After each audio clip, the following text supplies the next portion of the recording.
bare foot slid off a snow-packed porch board, and a body hit the wood with a hollow thud. The woman did not cry out. She could not. Her mouth opened and closed, and only a thin, wet sound came up from her throat. Her belly was huge under a torn calico dress, and the blood on her ankle had frozen into a black ribbon. One hand reached up and dragged itself along the bottom of the door, two fingers tapping, then a palm, then a fist that was too tired to be a fist. Inside the cabin, a kettle stopped clicking on a cold stove. Boots crossed pine boards. The door opened a crack, then wider. A tall man in a buffalo coat looked down at her without a word. His name was Eli Calloway. He had not opened that door to a stranger in 19 winters. He had not planned to open it tonight. Who was she? Stay with me on this one. Eli stood in the open doorway with the wind cutting around his legs, and he did not move for what felt like a long time. The cold was a knife on his face. The woman was a shape on his porch, a swell of belly and a tangle of brown hair and one bare foot that should not have been bare in a Montana January. He looked past her down the ridge. The snow was coming sideways now, and the spruce were bent like old men praying. There were no tracks behind her, none. The wind had erased them or she had come through air. He took one slow breath and stepped out into it. He did not bend at first. He looked at her hands. A man learns to look at the hands before he looks at anything else. Her left hand was wrapped in what had once been a stocking. Her right hand had a wedding ring of dull tin on the third finger, and the skin around it was raw and red, like she had tried to pull it off with her teeth. Her belly moved under the dress. Once, twice, a small kick from inside. Alive. He looked at her wrist next. There was a brand there under the stocking, half hidden. A small block letter, burned into the skin a long time ago and healed badly. The shape of it was the same shape he had seen on the flank of a freight horse outside the Bear Creek camp, the only time he had ridden down to the valley for salt and powder, 2 autumns back. He had not stayed in the camp longer than an hour. He had not liked what the air of it had smelled of. He understood now what that smell had been. He crouched. His knees cracked. He put 2 fingers under the angle of her jaw to feel for a pulse, and she flinched so hard her shoulder hit the door frame. Her eyes opened. They were gray, the gray of river ice in March, and they were full of a wild kind of begging that did not need a voice. She tried to say something. Her lips shaped a word that might have been please or might have been help or might have been nothing at all. No sound came. Eli nodded once slow, so she could see his head move. He pulled off his glove with his teeth and laid the back of his bare hand against her cheek. Cold like a stone in a creek. He slid his arms under her shoulders and her knees, and he lifted her. She was lighter than she should have been for how heavy she was. He carried her over the threshold and kicked the door shut behind him with a heel, and the wind stopped screaming, and the cabin was only the sound of his boots and her breath. He set her on the rope bed in the back corner near the iron stove. He put 2 more logs in. He worked the bellows until the embers woke red. He pulled the kettle over the hot plate and went to the chest under the window where he kept the things he did not look at anymore. A canvas roll tied with leather. Inside in straight rows, the tools of a Union field surgeon. He had not untied that roll since 1865. He untied it now. The hooks and the curved needles and the small brass clamps caught the lamplight like little teeth. Beside the roll sat a small flat tin of carbolic crystals he had carried out of a field hospital in Petersburg and never used. A glass bottle of laudanum almost full, the cork dark with age. A folded apron of grayed muslin with a stain on the front pocket that he did not look at. He laid all of it on the table in the order he had once laid it on a field crate by torchlight, because his hands knew the order even when his head did not want to remember. He stood there for a moment with his hand on the roll. Believe me, there is a kind of stillness in a man that is not peace. It is a held breath that has lasted half a life. He let that breath out. He chose a small pair of shears, a bottle of carbolic, a strip of clean linen, and a curved needle threaded with catgut. He turned back to the bed. The woman was watching him. She had not closed her eyes since he laid her down. He held up the carbolic bottle and pointed at her ankle so she would know what he was doing. He cut away the frozen sock, and the flesh underneath was split along the bone, an inch and a half deep. Frostbite was working at her toes already. He cleaned the wound first. Her whole body tightened when the carbolic touched her, and her open mouth made a shape of a scream that had no voice in it. He worked fast. 5 stitches. Tight off. Linen wrapped tight, then a second strip looser over the toes. He put a wool sock from his own drawer over the bandage. Then he sat back on the stool and looked at her belly. She put both her hands on it, protective, and her gray eyes said the same word over and over without sound. He understood. He nodded again. He pointed at her belly, then at his own chest, then made the shape of catching a ball with 2 hands. I will be the one who catches the child. She watched him for a long second. Then she let her hands fall from her belly to her sides, and she let her eyes close for the first time, and a single tear ran down across the bridge of her nose and into the pillow. Outside, the blizzard sat down on the cabin like a great white hand and pressed. The first contraction came near midnight. She arched up off the bed, and the rope creaked and her hand grabbed his wrist hard enough to leave bruises in the morning. She did not scream. Her body screamed. Eli timed her with the watch he kept on a nail above the stove. 12 minutes. 8 minutes. 6. The cabin smelled of pine smoke and carbolic, and something old and salt iron that he remembered from 1,000 tents along the Rappahannock. He boiled water. He laid out linen squares. He put his Bible, which he had not opened in many years, on the chair beside the bed, not to read, just because he wanted something steady there. He talked to her then, low and slow, words he did not realize were coming up out of him. He said, "Listen. The body knows. You don't have to know. Your body knows. Breathe out longer than you breathe in. When it comes, do not fight the top of it. Ride the top. I am here. I am here." She could not answer him. Her gray eyes answered him. Her hand on his wrist answered him. Between the waves, she stared at the dark beam above the bed as if she were memorizing it, and Eli put a cloth dipped in cool water on her forehead and her temples and the side of her neck, and he kept timing the watch. Between contractions, he reached for his lamp and held it close to her dress. There was a thickness at the bodice that was not a body. He looked at her and pointed to it. She nodded. He took the shears and made a small slit in the seam, and a folded square of wax paper slid out into his palm. He set it on the table and did not open it. There would be time later if there was a later. The baby came at 4 in the morning. A boy.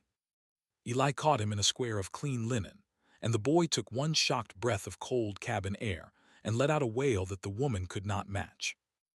Eli tied the cord with a strip of fishing line, cut it with the small shears, and pressed the boy against the woman's bare chest under the blanket. She made a sound then. Not a word. A breath that broke. She kissed the top of the baby's wet head, and her whole body shook. Eli turned away to give her that minute. He went to the stove and stood with both hands flat on the iron, and he closed his eyes, and he did not move for a long while. The blizzard outside was quieter now. The wind had stopped pushing at the door. Snow fell straight down past the small square window. He could see the dawn beginning behind the spruce, a thin band of pale gray. He poured himself a cup of coffee that had been boiling too long and was bitter and good. He sat down at the table across from the folded paper from her dress, and finally he opened it. 2 things were inside.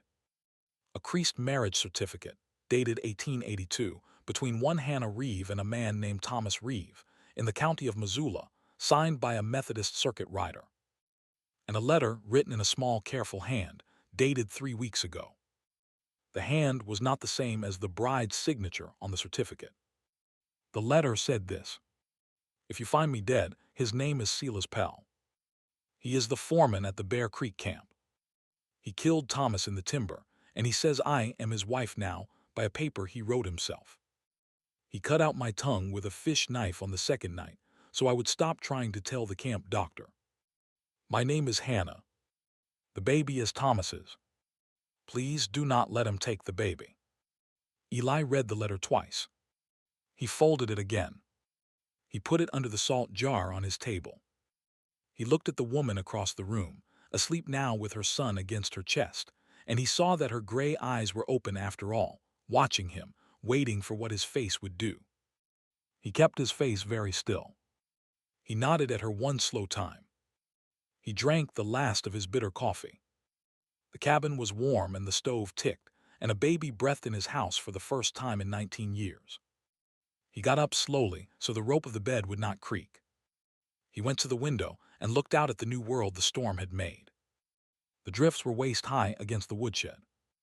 The linta where he kept the mule had a clean white roof and a black wedge of shadow under the eave where the heat of the animal had melted the snow away. The sky was the color of a tin plate.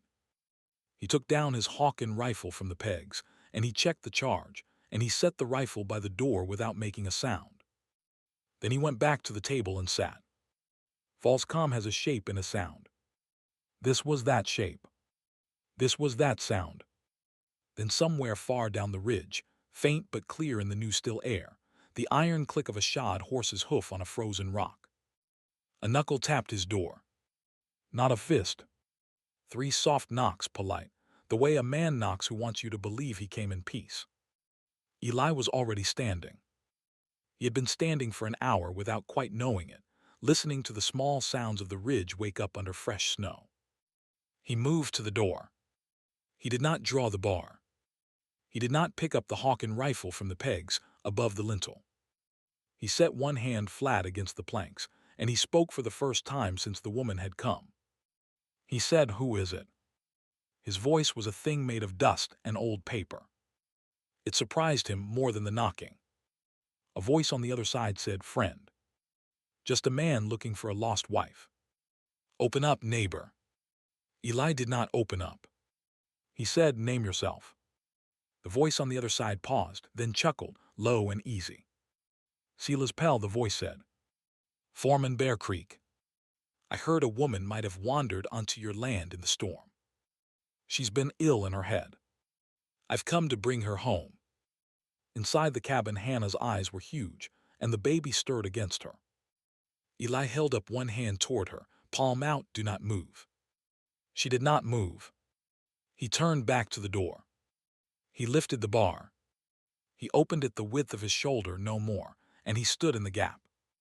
Silas Pell stood on the porch with his hat in his hands. He was younger than Eli expected, maybe 35, clean-shaven, with the kind of face that would have been called handsome in any saloon between here and Helena. 3 riders sat their horses at the bottom of the porch steps.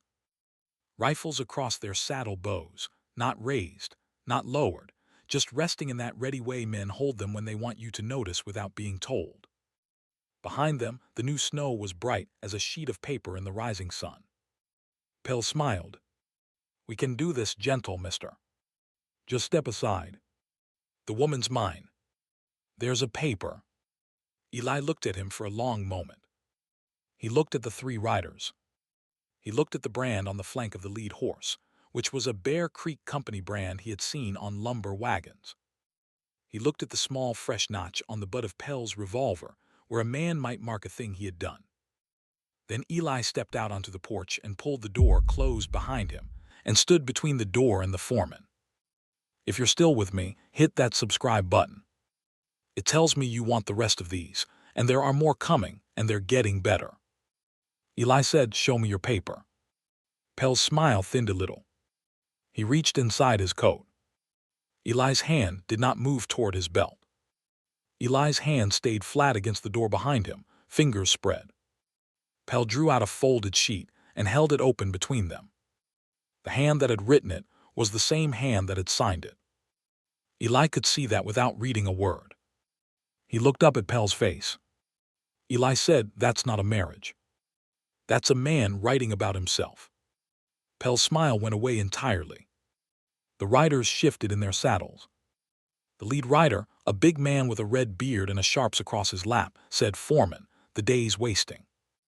Pell raised a hand to him without looking back. Pell said to Eli, "Friend, I don't want trouble. There's been enough of that. Step aside." Eli said no. The word sat in the cold air between them. One word. Older than the cabin, older than the territory, older than the snow. Eli felt something inside him that he had not felt in 19 years, which was the specific weight of a decision he could not take back. He thought about the surgeon's roll on his table. He thought about a long line of stretchers under a hot sky in Virginia. He thought about all the times he had decided not to be a man with a name. He set that last thought down. He let it go. Pell took a step back, slow, and his hand drifted to his hip. The three riders straightened. The big one with the sharps thumbed back the hammer with a soft, terrible click. Eli did not look at the rifle. He looked at Pell's eyes.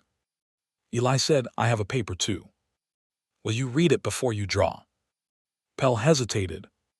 A man with a clean conscience does not hesitate to draw. A man with a dirty one always pauses for the paper. Eli reached into the inside pocket of his coat with 2 fingers, slow, where any of them could see his hand. He drew out the folded letter and the certificate from Hannah's dress, both. He held them out at arm's length. He said, "This is the marriage. This is what she wrote in her own hand because she could not speak. Read it out loud to your men." Pell took the papers because he could not afford in front of his riders to refuse. He unfolded the certificate first. His face did not change, but the color under the skin did. He unfolded the letter next. His eyes moved across the small, careful writing. The red-bearded writer said, "Foreman." "What's it say?" Pell did not answer. Pell folded the letter back up very slowly.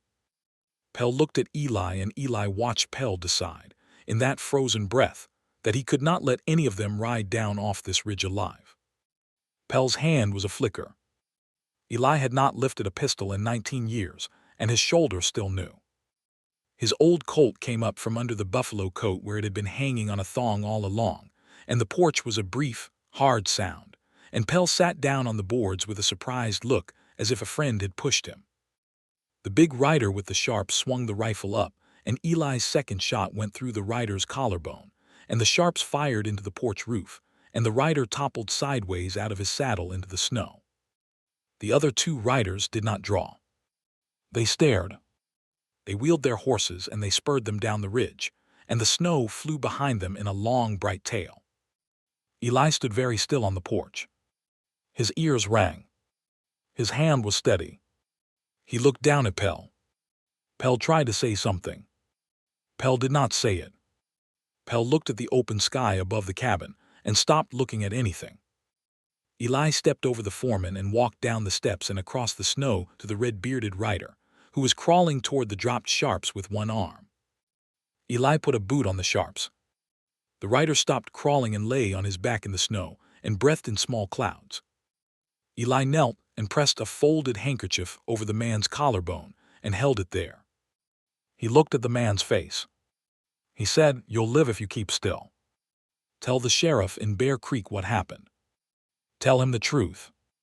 Tell him there is a woman and a child in this cabin, and the woman's name is Hannah Reeve." The rider blinked up at him. He nodded once. Eli stood. He looked at the line the 2 running riders had cut down the ridge. He looked at the long blue shadow of his cabin on the new snow. He turned and walked back up the porch steps. He opened the door. Hannah was sitting up against the headboard with the baby at her breast. Her gray eyes met his eyes. She did not need to ask. He shook his head one time, slow. Then he nodded one time. She understood both. She closed her eyes and she lowered her face to the baby's head, and her shoulders moved in a small, steady way that was a kind of weeping that had no voice and did not need one. Eli sat down on the stool by the bed. He laid the old Colt on the floor between his boots. He put his hands on his knees.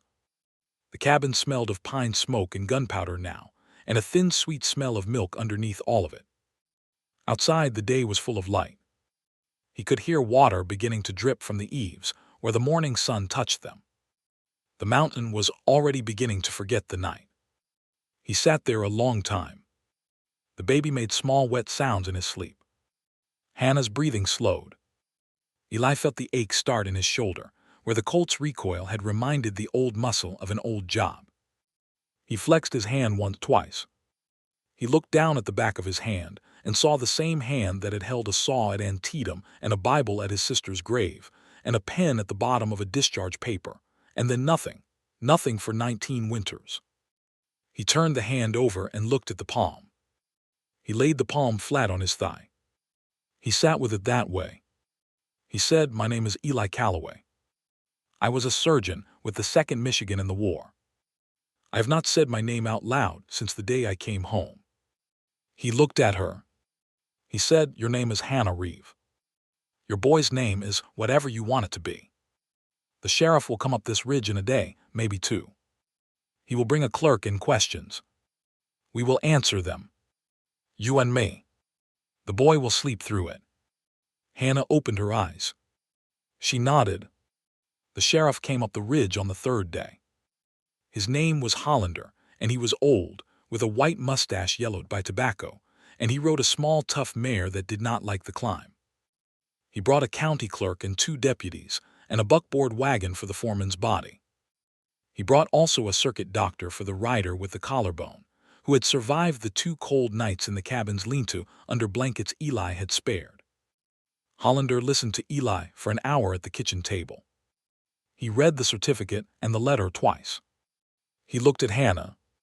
He looked at the baby. He looked for a long time at the small white scars on Hannah's tongue when she opened her mouth to show him, because she insisted on showing him. The clerk wrote on a fresh sheet of foolscap. The pen scratched in the cabin, and that scratch was the loudest sound in the room for a long while. The deputies stood with their hats off. The circuit doctor, a thin man from Hamilton with spectacles that had been mended with copper wire, examined the baby on the table and pronounced him sound. He examined Hannah's ankle and nodded at the 5 small stitches and looked at Eli and did not say anything because there was nothing to say. Hollander took off his hat. He held it on his knee. He said, "Ma'am, I'm sorry. I want you to know the territory is sorry. We will take Mr. Pell down off this mountain today, and we will put a paper on him in Bear Creek and a paper in Missoula that says what he was. The riders that ran will be picked up by suppertime. You will have what is owed to you, which is not much, but it's a beginning." Hannah nodded. Hollander turned to Eli. He said, "Dr. Calloway, I read of you once. A long time ago." Eli said, "That man's been dead a long time." Hollander said, "No, sir. That man caught a baby in this room. That man's still here." He stood up. He held out his hand. Eli looked at the hand for a moment. He stood up too. He took the hand. They shook once. Spring came late to the Bitterroot that year, the way spring does in high country, all at once and with too much water. The creek under the cabin ran loud all day and all night. Eli cut the spruce for a second room on the south side of the cabin, and Hannah helped him notch the logs in the cool mornings, and the baby slept in a basket on the porch in a square of new sun. Hannah was learning to write a faster hand, and she wrote questions on a slate that Eli had ordered from the trading post. He answered them out loud. Each answer felt less strange in his mouth than the last. She asked him on a Tuesday in April what his sister's name had been. He had not told her about a sister. He told her now. Her name was Margaret, he said, and she had died of a fever in the winter of 1859, and he had not been able to save her, and that was why he had become a surgeon, and that was also why he had stopped being one. Hannah wiped the slate clean with her sleeve and wrote 3 words. "You saved one." Eli looked at the slate for a long time. Then he nodded, and he went outside and split wood for an hour, and when he came back and his eyes were red but he was steady and he said, "Supper." The riders who ran had been picked up at a saloon in Hamilton. They had testified against the dead foreman and against a clerk in the railroad office who had been forging papers for years. A judge in Missoula had ordered the railroad camp's records reviewed, and 3 other women had been found and sent to their own people. Hannah had cried when Eli read her that part of the letter from the sheriff. She had cried for the women she did not know. She had not cried for Pell. Eli understood both. Word of what had happened on the ridge moved down the valley faster than the snowmelt. By the time the first wagons rolled into Bear Creek with seed corn, the story had grown a few wrong arms and a few wrong legs, the way stories do, but the spine of it had stayed straight. A hermit surgeon had opened his door to a woman who could not speak. He had caught her child. He had walked out onto his porch in the morning and answered 4 armed riders with 2 shots and a piece of paper, and the paper had been the thing that stunned the valley more than the shots. Men in saloons set their drinks down when the story reached them. Women who had stayed quiet a long time about things that had happened to them began, slowly, to write things on the backs of envelopes and pass them to the sheriff in Hamilton. On a morning in May, Hannah sat on the porch and worked a piece of charcoal across a square of bark, sketching the slope across the valley with the boy asleep in the curve of her arm. Eli came up from the creek with 2 trout on a willow stick. He stopped at the bottom of the porch steps and looked at her. He said, "I'm going to plant some corn this year. Down by the South Bend. There's good sun there." Hannah looked up. She smiled. She put the charcoal down. She picked up the slate. She wrote, "We are." Eli looked at the word. "We?" He nodded. He climbed the porch steps and he kissed the top of the boy's small head, because the boy was sleeping and would not be embarrassed by an old man, and he went inside to start the stove. Years later, a young teacher from a one-room schoolhouse down in the valley would walk a boy up the ridge to meet a man people had begun to call Old Dr. Calloway, the man who had stopped a foreman one winter morning and signed his own name on a sheriff's paper for the first time in 19 years. The boy would shake the old man's hand. The old man would not say much. He would point at a chair by the stove. He would pour the boy a cup of coffee that had been boiling too long. He would say, "Sit down. The mountain is loud this time of year. Listen." And the boy would listen. And the wind would come down off the Bitterroot through the spruce and across the porch and into the open door, and it would carry the small, ordinary sound of a woman writing on a slate at the table, and a baby, now a young man, splitting wood out behind the lean-to, and the slow, careful voice of an old surgeon who had been quiet for a long time and was quiet no longer. That was his answer. That was what stunned the valley. Not the shot. Not the body in the buckboard. Not even the paper with the foreman's name on it. It was the door he opened on a winter night, and the door he never closed again.